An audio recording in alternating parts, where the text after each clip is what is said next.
Village elders in this remote island in the South Pacific always believed they would live out their days here, on prized land where their chiefs lay buried.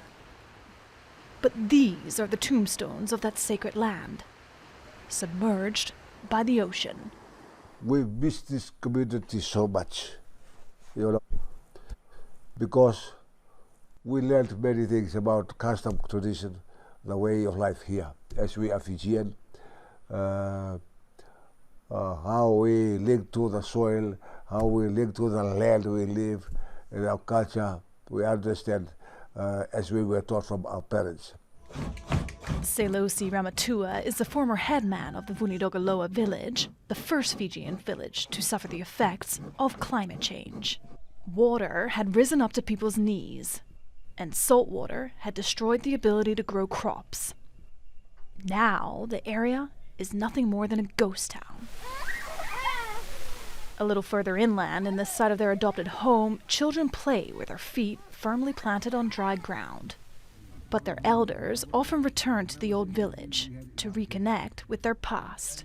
They want developed nations to pay for the damage done to their culture and their abandoned homes.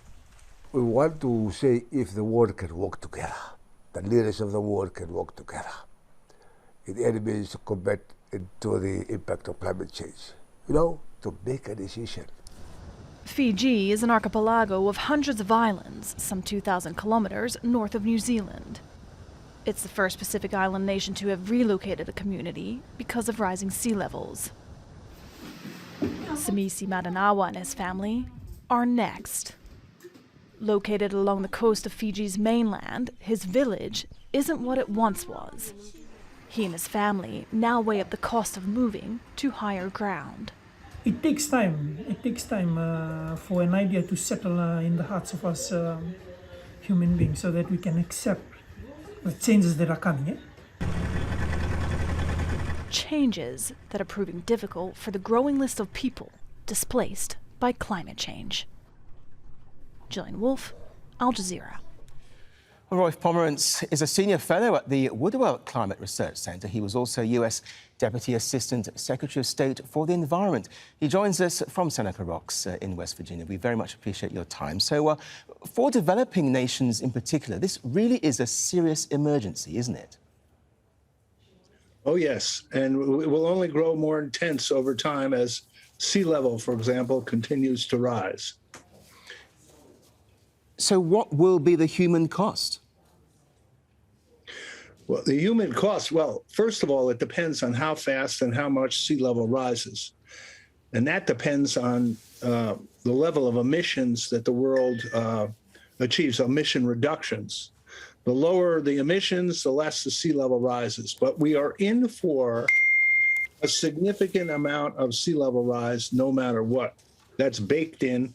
Therefore, the costs will only go up, and the need for wealthy countries to assist developing countries in managing retreat or the movement of human settlements will grow.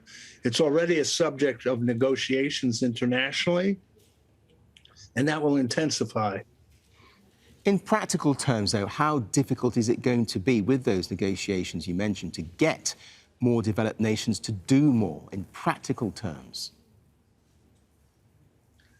Well, maybe the most important thing that developed nations can do, number one, would be to, as quickly as possible, zero out their greenhouse gas emissions, carbon dioxide and methane. That's a big job. And in the process, we're going to commit ourselves to ever more sea level rise. So developed countries, wealthy countries, are going to have to figure out a mechanism to help finance the transition for people in vulnerable areas and those where there is not much wealth, where people are poor. So this is a huge task, and we, unfortunately, are just at the beginning.